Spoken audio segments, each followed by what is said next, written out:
और रुद्र भाग कहीं नहीं था। इसके अलावा सती जी का कोई वहां सम्मान नहीं। जितनी बहनें थी वो सब मुस्कुराते हुए मिली, जैसे वो उपहासपूर्ण हंसी। केवल सादर एक माता मिली, माता ने सती का सम्मान किया, लेकिन पिता ऐसे मुंह फुला के दूसरी तरफ बैठ गए, पिता ने अपमान किया। फिर यहाँ से आगे बढ़ती हैं, जब यज्ञ में देखती हैं कि कहीं शंकर जी का रुद्र भाग है ही नहीं, तो इनको और बुरा लगता है। इन्होंने अपने पिता से कहा ऐसा क्यों है? तो इनके पिता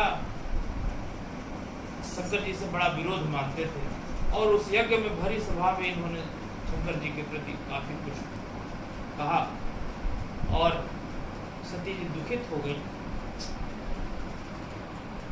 और उन्होंने कहा दक्ष शुक्र संभव या देहा, यह शरीर जो है दक्ष के शरीर से उत्पन्न हुआ है, इसलिए इस शरीर को अपधारण करना मेरे लिए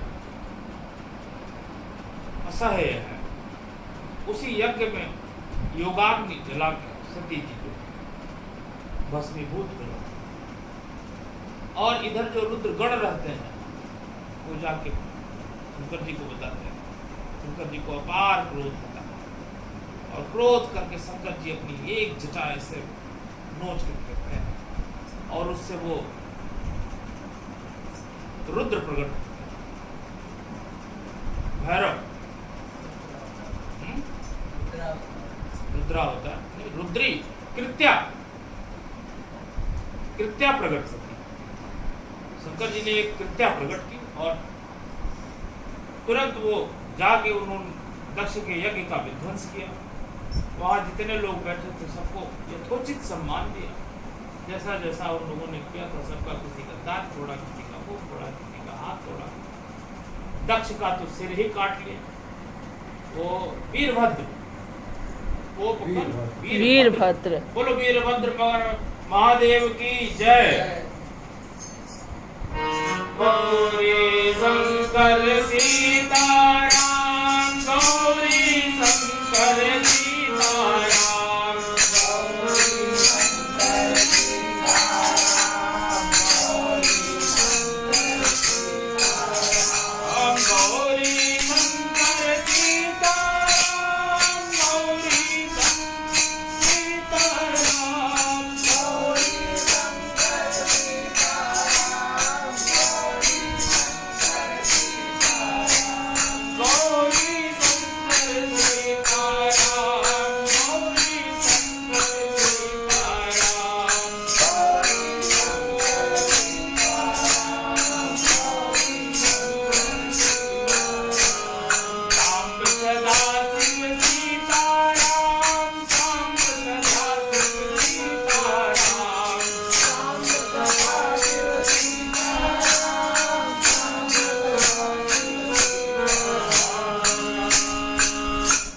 वीरभद्र को क्रोध करके भेजा इन्होंने, और वीरभद्र ने जाके यज्ञ का ध्वंस कर दिया।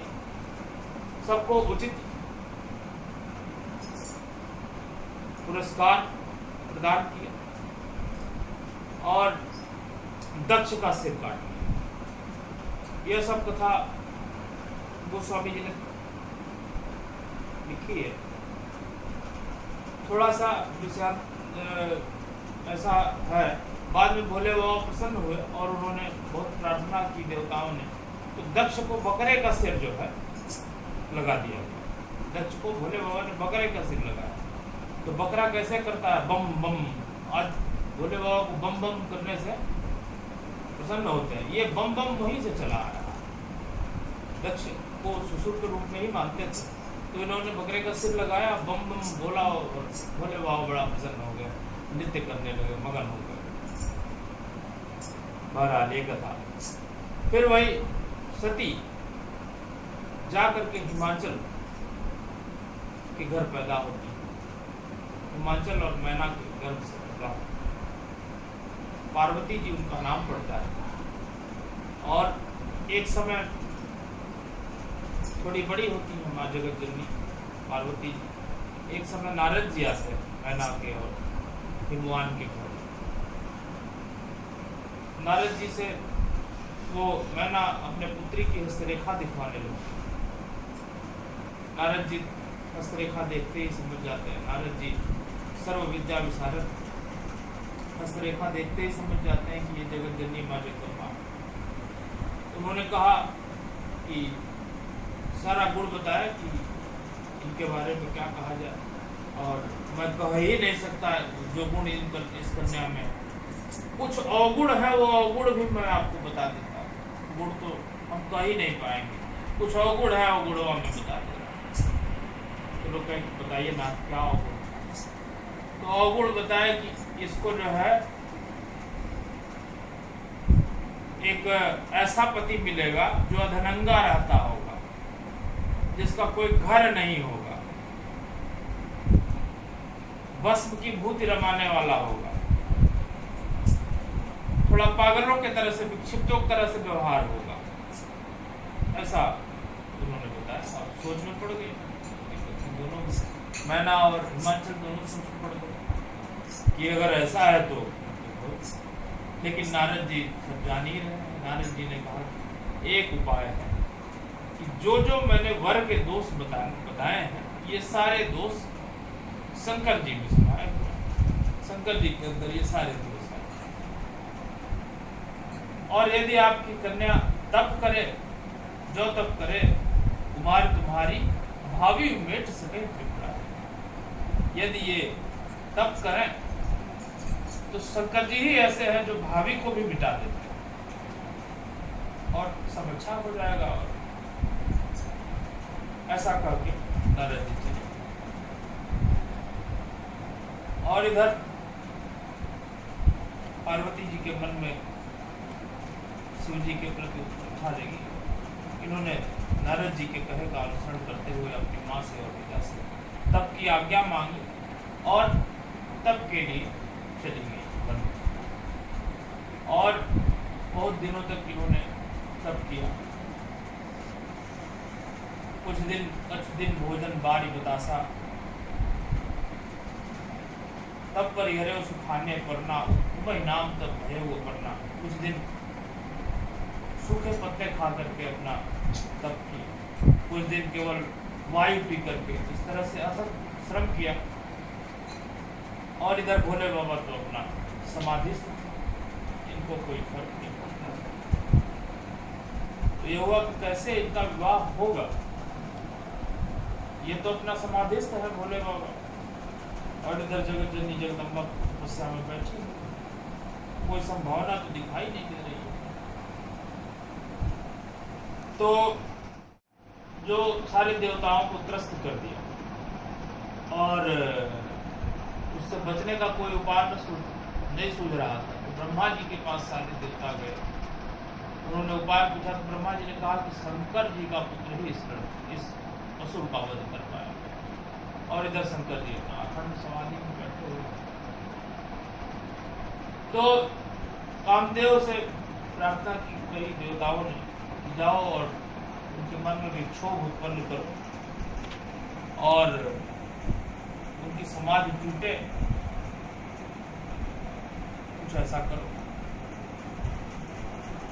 तो कामदेव तो समझ गया कि अब तो हमारा कल्याण नहीं है, लेकिन ठीक है, चलिए देवताओं के कार्य के लिए यदि जाना ही पड़े तो जाता हूँ। कामदेव जाते हैं और धनुष का पुष्प का बाण चला के शंकर जी के हृदय में मारते हैं। शंकर जी के मन में विक्षोभ उत्पन्न होता है और भयंकर क्रोध उत्पन्न होता है। और शंकर जी ने तब से तीसरा नयन उभारा, भगवान शिव का तीसरा नेत्र खुल जाता है और सामने कामदेव को देखते ही कामदेव जल के भस्म। बोलो शंकर भगवान जय। फिर कामदेव की पत्नी रति आती है। रति ने बहुत प्रार्थना की, भोले बाबा की बहुत प्रकार से स्तुति की और देवगण भी आए। तो रति को फिर वरदान दिया शंकर जी ने कि अच्छा चलो, आज से तुम्हारे पति का नाम अनंग हो।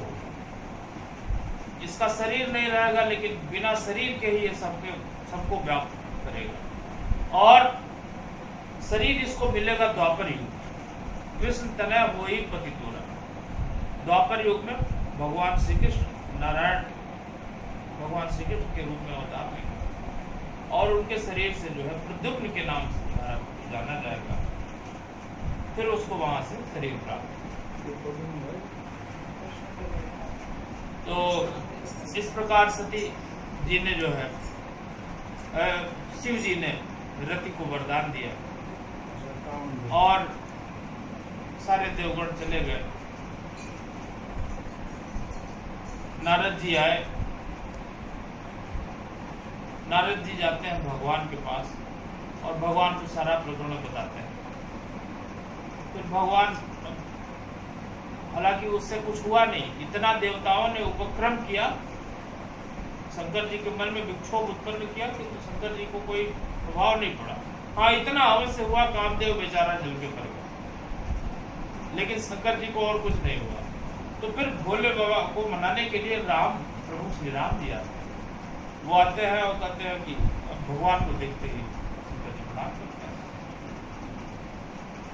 तो भगवान प्रार्थना करते हैं कि अरे भोले बाबा, थोड़ा अपनी समाधि तोड़िए।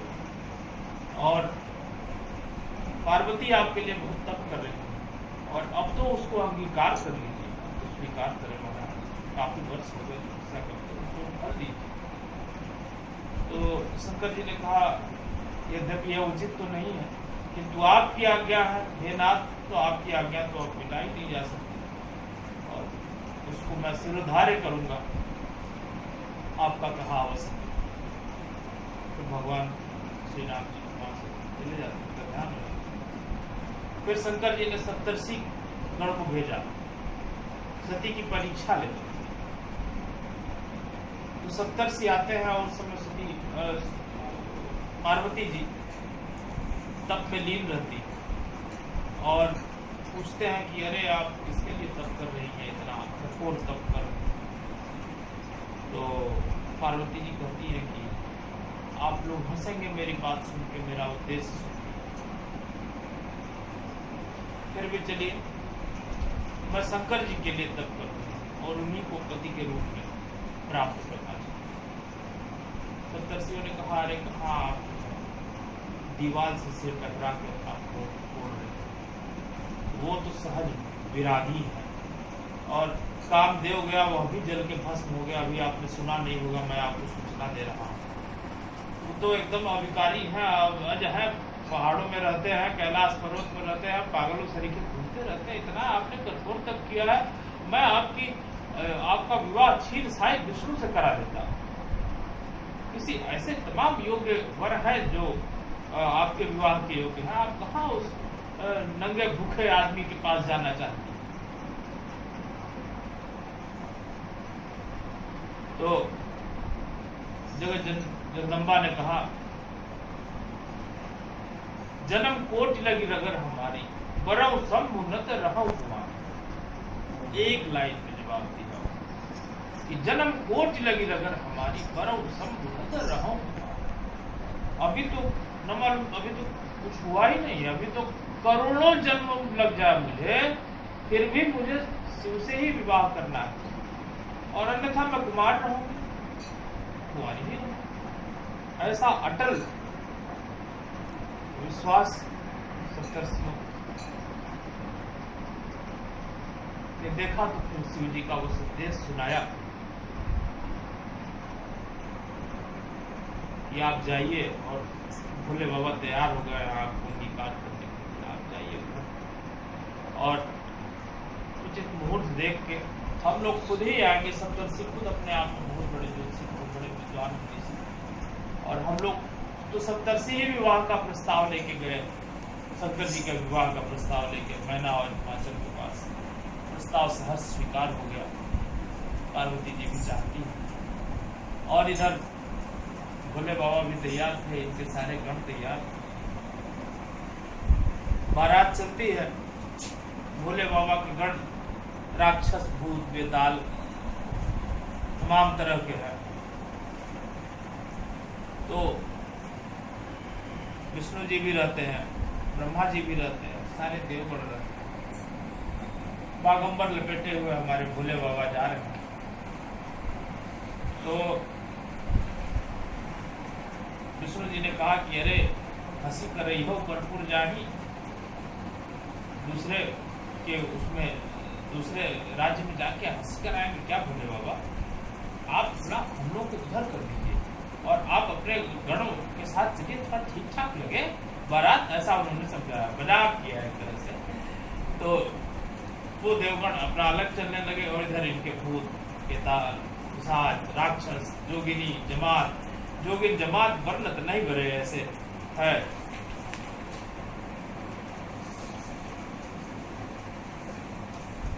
बहुत सुंदर प्रसंग है।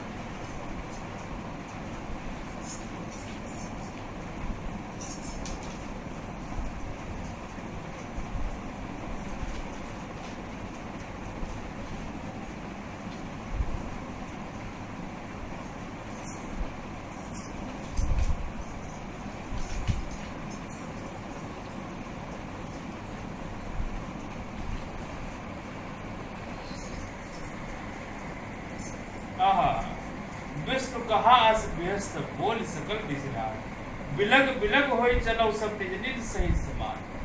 विष्णु जी ने कहा सारे दिक्पालों से कि अलग अलग होके चला जाए तो मजा आएगा, अपने अपने समाज के साथ सब लोग अलग अलग लोग के चले।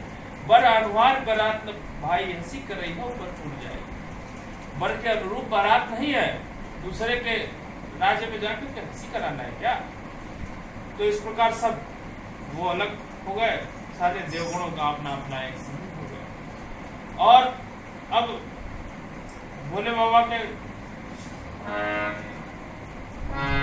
बारात, भोले बाबा के साथ कौन है?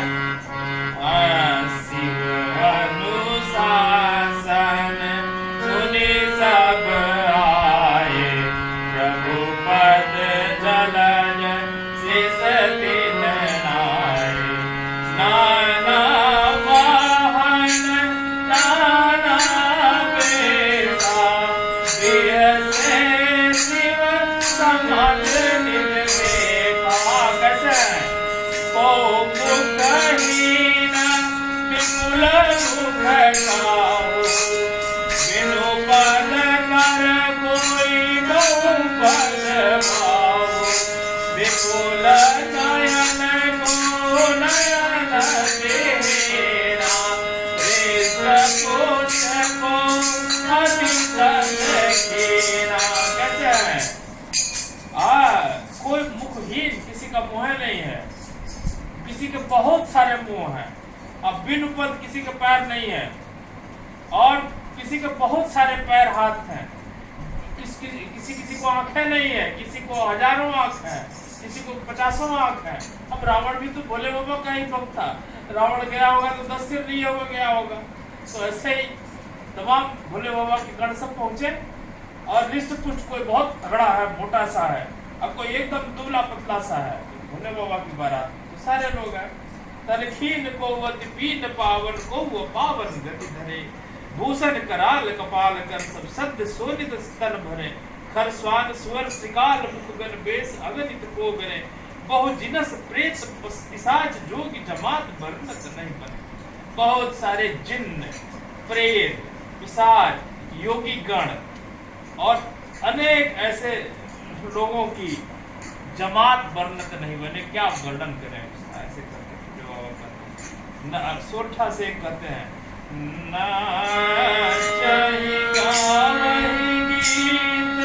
परम तरंगी पूजे समान, देखत अति विपरीता, बोलहि वचन विशेष विदित। और ये सारे भूतगण परम तरंगी है, खूब मस्ती में अपना रहते हैं। भोले बाबा भक्त मस्ती में रहते ही है, और अनेक प्रकार से बोलते हुए, अट्टहास करते हुए, हंसते हुए, निनाद करते हुए, कल्लोल करते हुए चल रहे हैं। अब इस तरह की बारात जब पहुंचती है लड़की वालों के यहाँ, तो परंपरा कहीं कहीं है अभी भी कि सास जो है लड़की की माँ वो आती है परछने के लिए, वर को परछने के लिए। अपने यहाँ थोड़ा परंपरा दूसरी है, वर का परछावन होता है घर पर, लड़के के घर पर, लेकिन कहीं कहीं अभी भी यह परंपरा है। तो जब वर जाता है तो उसका परछावन करने के लिए मैना जी पहुंची, भोले बाबा का परछावन करने के लिए। इनका विकट वेश, विकट जमात बारात देख के वो तो बेहोश हो गई, हाथ से थाली गिर गई, आरती गिर गई, सब तो टांग के घर में ले जाया गया, उसी तरह से पानी वानी छिड़का गया, होश आया तो अब तो ये कहने नहीं कि मैं तो विवाह नहीं, मैं अपने जीते जी विवाह नहीं करूँगी, अपने जीते जी अपनी हमारी कन्याकुमारी रहेगी, कोई बात नहीं, लेकिन ऐसे से हम नहीं विवाह करेंगे। एकदम ठान लेती है नहीं करेंगे। तो नारद जी आते हैं, नारद जी समझाते हैं, नहीं समझती है, फिर भी नहीं समझती है, सब लोग समझाते हैं कि अरे वो भोले बाबा है, महादेव हैं, देवों के देव हैं, लेकिन उनको कुछ समझ नहीं आता। फिर अंत में जगत जननी जगदम्बा कुछ समझाते, रहस्य उजागर करते, तब जाके मैना जी को विश्वास होता है। फिर सारा बारात का पूजन होता है, सारे बाराती बना और विवाह की विधि शुरू होती है। यहाँ गोसाई जी ने एक बात लिखा है कि भोले बाबा और माँ पार्वती के विवाह में गणेश जी की पूजा हुई, गणेश जी की पूजा हुई, लेकिन फिर उन्होंने लिखा है को सुन संशय करे जय सुर अनादि दिए जान। देव तो उनके पुत्र हैं, पार्वती जी के पुत्र हैं, लेकिन ये सुर, ये अनादि, देवगढ़ ये अनादि। तो ऐसा इन्होंने स्पष्ट कहा है, को सुन संशय करे जन सुर अनादि दिए जान। कोई इसमें संशय की बात नहीं। गणनायक की पूजा हुई, गणेश जी महाराज, फिर विवाह होती है और हिमाचल जी और मैना जी दोनों लोग पार्वती जी का हाथ भोले बाबा के हाथ में सौंपते हैं और बारात विदा होती है। बहुत प्रकार से मैना और हिमाचल दोनों लोग शिव जी का पैर पकड़ के अपने कन्या, मेरी कन्या को अच्छे से रखिएगा, अपने कन्या को भी पार्वती जी को विविध प्रकार से सिखावन देती है। इस प्रकार भोले बाबा और माँ पार्वती कैलाश आते। बोलो सांब सदा शिव की जय, जगत जननी माँ जगदम्बा की जय। तो सांब सदा शिव दोनों लोग कैलाश आते हैं, बहुत काल तक रहते हैं। फिर खनमुख जन्म, फिर कार्तिकेय जी का, भगवान कार्तिकेय जी का जन्म होता है और कार्तिकेय जी तारकासुर का संहार करते हैं।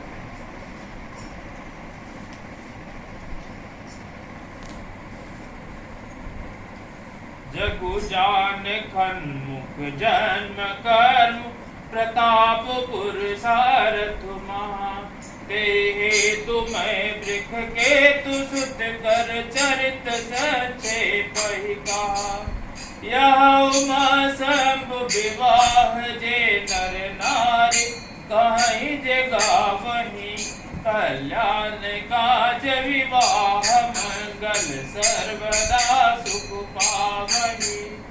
चरित से गिरिजा रमन वेद न पावहि पार, वरन तुलसीदास की पियति मत मंद गंवार। तो यहाँ गोसाई जी लिखते हैं कि सारा जगत कार्तिकेय जी की महिमा से परिचित है, इसलिए मैं उनका चरित्र संक्षेप में ही कहता हूँ। वृषकेतु सुत कर चरित्र संक्षेप ही कहता, थोड़े में ही बताता हूँ। और तब जन्म उखटबदन कुमारा, तारक असुर समर जय मारा। नागम आगम निगम प्रसिद्ध पुराना, खनमुख जग सकल जग जाना। ये संकेत किया है गोस्वामी जी ने कि तारकासुर का वध कार्तिकेय जी ने किया। और यह फलश्रुति ये कहते हैं कि यह उमा शंभु विवाह जे नर नारी कहे जे गावै कल्याण काज विवाह मंगल सर्वदा सुख पावै। इस प्रसंग का जो स्मरण करता है, कल्याण काज विवाह मंगल, सर्वदा उसको सुख प्राप्त होता है, कार्य उसका संपन्न होता है। और आगे लिखते हैं एक दोहे में, चरित सिंधु गिरजा रमण। गिरजा यानी पार्वती जी, गिरजा रमण यानी शिव जी, इनका चरित्र हमारे गोस्वामी जी महाराज जी वर्णन करते हुए वेद भी नहीं पाते, वेद भी इनकी महिमा नहीं बता पाए। महादेव वर्ण तुलसीदास अति मंद गंवार, अत्यंत मतिमंद गंवार, स्वयं को तुलसी गंवार। वर्ण तुलसीदास किम अति मतिमंद गंवार।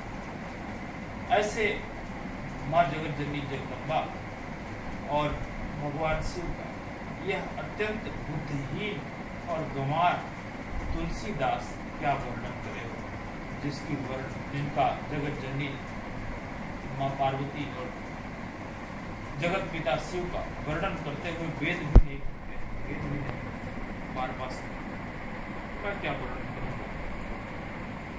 और मैं स्वतः कह रहा हूँ कि मैं भी क्या कहूँगा, मेरी टूटी फूटी वाणी से निकल रहा है। आज की कथा को यही विराम दिया जाए, आगे पुनः कल हम लोग चर्चा करेंगे।